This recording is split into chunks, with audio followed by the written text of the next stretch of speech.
Tila kakambal na ng amihan season na pagdami ng mga nagkakasakit na malatrangkaso. Ang paalala ng Department of Health para makaiwas sa sakit sa unang balita ni JP Soriano. Kagagaling lang sa ubot-sipon ng security guard na si Jeffrey matapos maulanan nitong mga nagdaang bagyo. Nahawa pa niya ang kanyang pamilya na kasama sa bahay. Napakahirap po kasi actually hindi ka makakakilos. Kailangan sa araw-araw kumita. Isa si Jeffrey ayon sa Department of Health sa mga nagkaroon ng influenza-like illness o ILI na inaasahan daw tumaas matapos pumasok ang northeast monsoon o amihan sa Pilipinas. Ito yung diagnosis sa mga sintomas na kahalintulad ng trangkaso tulad ng ubo at sipon, lagnat, pamamaga ng lalamunan o sore throat at pananakit ng katawan.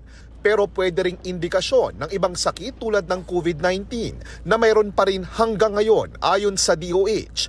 Pero ayon kay Health Secretary Ted Herbosa, di lang daw malamig na panahon at ang pag-uulan kaya nauuwi sa pagkakasakit. It's actually dahil kulob ka sa isang room with people, one person coughing, hawa-hawa na kayo ng acute respiratory infection. Sa datos ng DOH, nitong Setyembre umabot sa mahigit 100,000 kaso ang influenza-like illness o ILI na naitala mula Enero hanggang August 2024 pa lang.